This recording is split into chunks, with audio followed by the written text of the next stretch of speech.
Ange, bienvenue à l'ONA de l'Église La Vie en Jésus-Christ. Bonjour, pasteur. Bonjour, monsieur. Nous sommes le dernier dimanche du mois de janvier. C'est une grâce de vous recevoir aujourd'hui. Vous nous parlez de Dieu et de la prudence. Le thème, c'est cela. Dieu et la prudence, mais essayez de nous, en deux mots, de nous expliquer en fait le fond de cette thématique, de ce sujet. Dieu et la prudence. Merci beaucoup. La Bible dit que vaut mieux la fin d'une chose que son commencement. Dieu est la prudence. Dieu, c'est le plus grand esprit. Et Dieu qui est au contrôle de toutes choses. Et quand je parle de Dieu et la prudence, j'aimerais tout simplement parler de Dieu et les hommes. Dieu qui appelle quelqu'un et Dieu qui accorde une mission à une personne, c'est à la personne d'être prudent. Donc je vais dire, donc Dieu qui va vous mandater, la prudence, c'est pas... Allez-y. C'est pas vous, et la prudence, c'est pas Dieu, c'est maintenant votre responsabilité. Voilà d'une manière succincte ce que nous voulons dire concernant Dieu et la prudence. En fait, c'est quoi la prudence en fait? Bon, parler de la prudence, notre verset d'appui, nous sommes dans Proverbe 11, le 14e verset. Et la Bible dit, quand la prudence fait défaut, le peuple tombe. Donc, parler de la prudence, sachez-le, monsieur le journaliste, la prudence, c'est une vertu. Et lorsqu'on parle d'une vertu, c'est l'ensemble des caractères, l'ensemble des comportements ou d'une habitude que doit avoir une personne. Alors, le dictionnaire nous dit que parler de la prudence, c'est la disposition qu'a une personne de faire le bien et de fuir le mal. Donc, la disposition qu'a une personne de faire le bien et de fuir le mal. Donc, quelqu'un qui fait le bien, qui fuit le mal, et il est qualifié de l'homme prudent. Alors, 2 Pierre 1, le 5e au 7e verset, Dieu nous encourage, la Bible nous encourage et nous recommande de développer cette vertu, qui est une vertu capitale, une vertu noble, une vertu nécessaire pour un homme et à qui Dieu lui a donné un mandat d'accomplir une mission donnée. Et si cette vertu n'est pas développée auprès d'un homme, et cet homme n'arriverait jamais à sa terre promise, cet homme, un jour, le bateau va couler et après, on va se lamenter pour dire que Dieu, c'est un menteur. Alors, donc, du latin, la prudence, ça veut dire prudentia. Ce qui veut dire, c'est la vigilance. La prudence, c'est la vigilance. Quand on parle de la vigilance, c'est la surveillance, une surveillance active. Et la prudence, c'est la retenue. Donc, devant une situation, on doit réfléchir avant de se lancer dans une affaire, avant de se lancer dans une situation. Et il faut avoir des retenues. Et la prudence, c'est la discrétion. Maintenant, la Bible, proprement parlant, nous avons parlé du dictionnaire.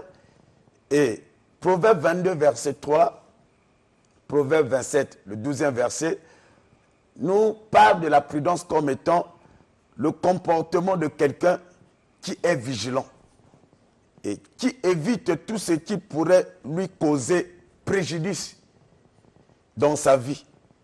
Et cette personne qui se préserve des erreurs et de toute espèce de mal.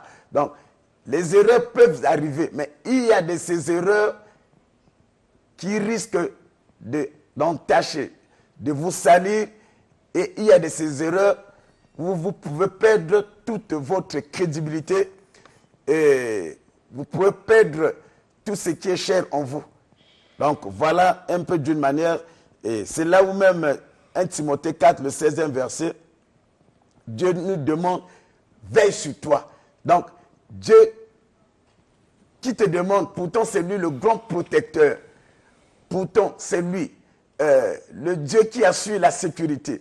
C'est lui qui est le maître des temps et des circonstances, mais il dit, veille sur toi-même. Donc c'est à toi de veiller sur toi-même. À vous entendre parler, lorsque vous parlez, en fait, vous dites prudence, moi j'ai envie de dire que la prudence c'est Dieu, parce que la prudence selon vous c'est la capacité de se retenir à faire le mal et être poussé à faire le bien. C'est tout ça aussi l'esprit de Dieu.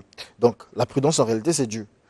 Dire que Dieu est la prudence, c'est simple, on a envie de dire Dieu est Dieu. Mais bref, je ne vais pas rentrer là-dedans.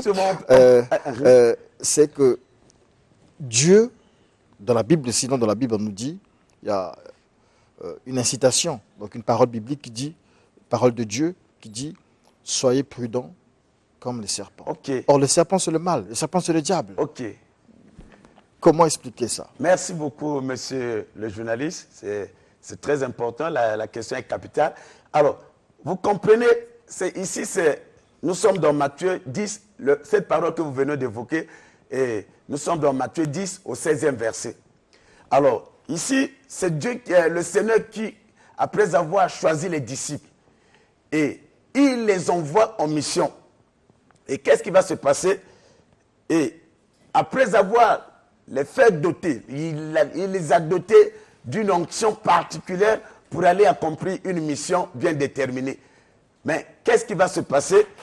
Le Seigneur va demander à ses disciples d'être prudents. Malgré que vous comprenez, c'est lui qui les a choisis. C'est lui qui les a mandatés. C'est lui qui leur a donné le pouvoir de chasser les démons. Alors, vous comprenez, monsieur le journaliste, il va leur demander d'être prudents. Sinon, comme le serpent.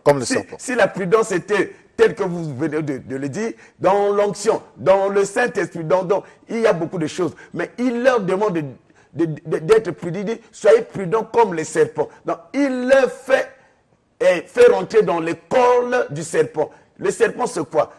Le serpent, il est prudent, marqué, il est un animal et sauvage. Le serpent, quand il voit venir le danger, il se cache. Il se cache dans le trou. Le serpent, quand il voit l'attaque arriver, il ne bouge plus et il est prudent. C'est-à-dire, il se cache pour éviter attendre que le danger passe et afin qu'il puisse réapparaître. En fait, c'est là où moi je ne comprends pas Dieu, en fait. Je ne sais pas si les hommes peuvent comprendre Dieu. C'est là où moi je ne comprends pas Dieu. Dieu, il crée les animaux. C'est lui qui a créé tout le monde. Il a créé les animaux. Il a mis dans les animaux ces instincts-là de prudence, etc. L'animal ne change pas. Mais pourquoi, chez l'homme, Dieu a mis cette capacité de ne pas être prudent, d'être prudent, de voler, de ne pas voler? Pourquoi cette différence-là? Oui. Si vous avez la réponse, vous me la donnez. Si vous n'avez pas la réponse, on passe à une question. Oui, mais Dieu, nous sommes son image. Oui. Alors, c'est pour dire que si Dieu dépose en tout dans l'homme, mais l'homme serait orgueilleux. Mais il a déposé tout dans le serpent, dans les animaux. Il n'a pas tout déposé parce que les animaux, il a créé les animaux. Les animaux n'ont pas le Saint-Esprit. Mais oui, justement, c'est le Saint-Esprit qui vous détruit, vous les hommes. Parce que vous avez le Saint-Esprit, vous êtes dans l'adultère, vous êtes dans le vol, vous êtes dans ceci. Les serpents, ils ne sont pas dans ça. Le chien n'est pas dans ça. Le chien, il est droit. Ah, mais écoutez, le chien fait la cour à sa maman. Hein. D'accord. Ce sont les animaux. Donc, si nous avons le Saint-Esprit, si les hommes commettent les dégâts avec le Saint-Esprit parce qu'ils sont têtus, sinon le Saint-Esprit nous donne la discipline, le Saint-Esprit nous accompagne, le Saint-Esprit nous donne les alertes. On est prudent contre qui? On est prudent contre le danger. On est prudent et la prudence nous évite de nous exposer à un danger donné. Vous savez que, je prends le cas d'Hérode, et plutôt de Jean-Baptiste. Jean-Baptiste, il est en pleine prédication, et il voit le roi Hérode qui arrive. Et on ne s'adresse pas à un roi devant tout le monde. Alors, il lui a manqué la prudence, et il a parlé au roi en lui faisant des reproches devant la foule. Et ce qui lui a coûté la vie. Donc nous comprenons que Jean-Baptiste, c'est celui-là que Christ a même dit que de tous les prophètes, c'est lui le meilleur de tous les prophètes. Jésus l'a élevé. Mais vous voyez que même si on peut parler de la fin de sa mission, mais à cause de l'imprudence, Jean-Baptiste s'est retrouvé la tête coupée. Alors, ils sont nombreux à nous suivre en ce moment.